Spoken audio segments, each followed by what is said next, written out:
Rodrigo Pacheco, senhoras senadoras, senhores senadores, assessores, funcionários dessa casa, brasileiros, brasileiras que estão nos acompanhando através do pool competente de comunicação dessa casa. Eu gostaria de iniciar esse meu pronunciamento com uma frase dita pela mãe de uma das vítimas, senhor presidente, do episódio da creche em Blumenau, em visita à presidente do STF, ministra Rosa Weber, no qual um dependente de drogas assassinou brutalmente 4 crianças entre 4 e 7 anos de idade. Agora, no mês de abril, abre aspas, o que eu quero hoje é o compromisso de todos vocês para me ajudar a salvar o dia de seus netos, dos seus filhos, para a gente conseguir garantir para essas crianças, porque é muito triste ter o seu único filho agredido, assassinado dessa forma. Em tempo, a mãe do jovem criminoso, em depoimento à polícia, foi categórica ao afirmar que o filho passou a ser violento após começar a consumir drogas. O trágico episódio da creche é um reflexo do que acontece na vida de milhares de famílias espalhadas pelo Brasil. São ocorrências silenciosas, mas não menos cruéis, que na maioria das vezes não são noticiadas pela imprensa, passando até despercebidas. No próximo dia 20, senhor presidente, estaremos participando da instalação da Frente Parlamentar Mista contra as Drogas.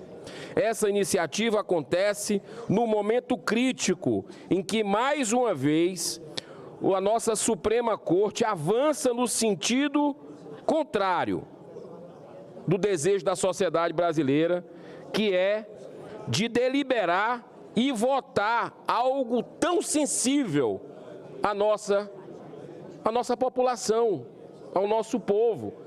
Algo, inclusive, que usurpa as prerrogativas nossas dessa Casa, do Senado Federal, que já deliberou, inclusive, 2 vezes por esse assunto. Eu me refiro ao fato da presidente do STF ter pautado para o dia 21 novamente, agora, semana que vem, o julgamento sobre a descriminalização do porte de drogas para o uso pessoal no Brasil. Trata-se de um recurso extraordinário movido pela Defensoria Pública de São Paulo, questionando a inconstitucionalidade do artigo 28 da Lei 11.343 de 2006 sobre drogas. Pela sua importância, esse artigo tem enorme destaque na referida lei, pois ele visa inibir o consumo, porém sem impor pena de restrição de liberdade, ao mesmo tempo que fomenta o tratamento dos dependentes. Segundo ele, uma pessoa, quando é flagrada portando drogas ilícitas exclusivamente para seu consumo próprio, está sujeita a medidas administrativas como advertência, prestação de serviços comunitários e comparecimento a programas educativos. Além disso, segundo essa norma, deve ser garantido pelo poder público ao usuário leito para tratamento da dependência. A própria PGR, senhor presidente, já se manifestou pela constitucionalidade desse artigo 28. A sua exclusão significaria, na prática, a legalização das drogas, pois comprovadamente estimulará o consumo, promovendo com isso o tráfico de drogas, contrariando assim todo o espírito da lei aprovada por 513 deputados federais e 81 senadores por 2 vezes, num prazo de 20 anos. Em 2015, o recurso começou a ser julgado. 3 ministros consideraram o artigo inconstitucional: Gilmar Mendes, Fachin e Barroso, sendo que os 2 últimos modularam a decisão exclusivamente para a maconha. O processo ficou parado por 8 anos por conta do falecimento do ministro Zavascki, o qual tinha pedido vista. Ocorre que o atual presidente, ministra Rosa Weber, resolveu pautar a matéria tão controversa e sensível, mesmo num momento tão conturbado de polarização, de divisão no nosso país. Aqui cabe uma breve, mas importante observação. O ministro Luiz Roberto Barroso, terceiro a votar, no meu modo de entender, e pelo que a lei demonstra, ele deveria ter se declarado suspeito, porque ele fez, inclusive, palestra no exterior, em Nova York, em 2004, a convite da Open Society, comandada pelo bilionário George Soros, um dos maiores investidores para a legalização dessa droga, e o ministro foi lá e fez uma palestra pró-descriminalização. Então ele não poderia, é conflito de interesse, já que ele é um reconhecido militante da causa. Todas essas questões ajudaram a fundamentar, inclusive, um pedido de impeachment contra esse magistrado, meu e de outros 5 colegas que formalizaram no ano passado. Em relação à maconha, atualmente o seu componente psicoativo que causa a dependência química, THC, está em torno de 20%, quando nos anos 70 não chegava a 5%.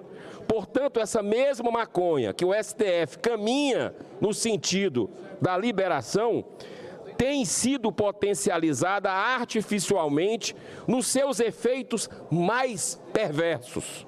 Cientistas alertam em seus estudos a relação direta entre o uso da maconha e a evasão escolar, gente, entre adolescentes, bem como no comprometimento da memória, da concentração e da atividade motora.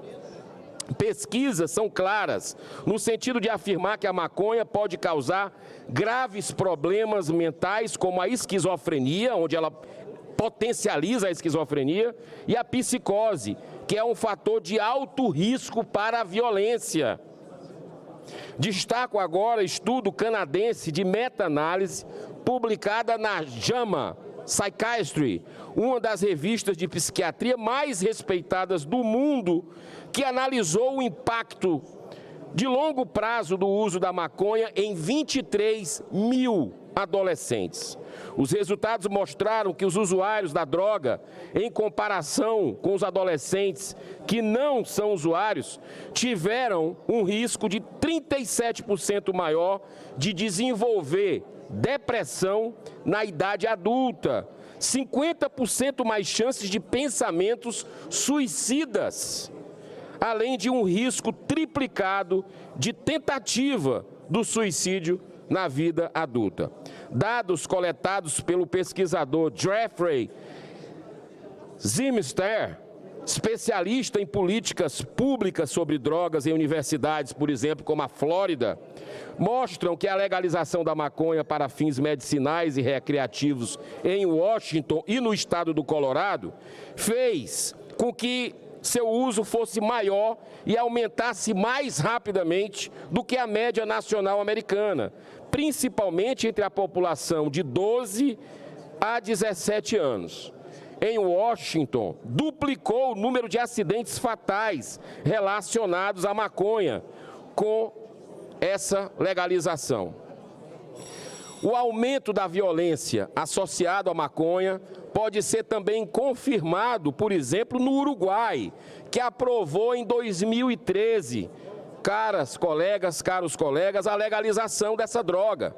Lá o tráfico de drogas não foi reduzido no país e o número de assassinatos aumentou bastante, segundo a Polícia Nacional, que é como se fosse a Polícia Federal aqui no Brasil.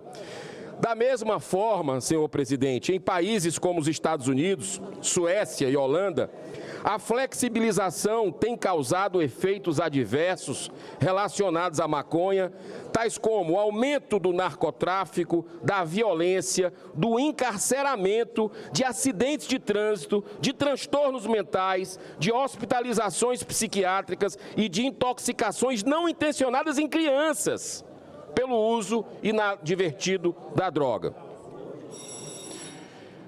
Inclusive, quando se legaliza, libera bolo de maconha, chocolate de maconha. É impressionante como tem ocorrido acidentes com crianças. O pai chega em casa, vai lá, pega, coloca na geladeira numa altura que não dá, deixa na mesa, e o índice de crianças sendo intoxicadas é muito grande com relação a isso também. No Brasil, senhor presidente, em média, mais da metade dos crimes contra o patrimônio são cometidos por usuários de drogas para manter o vício. E mais da metade dos homicídios, principalmente de adolescentes e jovens, tem relação direta com a disputa de espaço pelo tráfico de drogas. Só mais um minuto para eu concluir, presidente. Além dos posicionamentos científicos, várias entidades religiosas já se manifestaram contra o plantio, a produção, a comercialização e, principalmente, o consumo da maconha, entre elas a CNBB, a Federação Espírita Brasileira e várias instituições evangélicas, além das comunidades terapêuticas que tratam de mais de 80 mil brasileiros que têm as famílias devastadas pelo consumo da droga. Concluindo, o ativismo judicial é sempre muito ruim, mas é completamente incabível nessa matéria, onde o Congresso Nacional tem legislado com eficácia, em perfeita sintonia com a vontade da grande maioria da população brasileira, que não quer esse brutal e danoso retrocesso. Numa democracia, tais decisões devem ser tomadas pelos reais representantes do povo, que são eleitos para esse fim, e jamais ser alçada do poder judiciário, mesmo quando equivocado. Essa casa não pode... 30 segundos para concluir, senhor presidente. E eu lhe peço a atenção, presidente Rodrigo Pacheco, eu sei que o senhor é sensível a essa pauta, que está deixando realmente as famílias brasileiras, pessoas que têm uma história de salvar pessoas que estão nas ruas, de resgatar a cidadania, sabe? A humanidade. E o senhor vai ter um papel muito importante para que a gente possa jogar luz. Porque se liberar a descriminalização, vai comprar maconha onde? Né? Então não fecha. E a gente precisa ver as experiências de outros países e eu tenho certeza que a gente vai fazer isso com sabedoria. Muito obrigado pela sua paciência, que Deus abençoe a nossa nação. Muito obrigado, senador Eduardo Girão. Todos já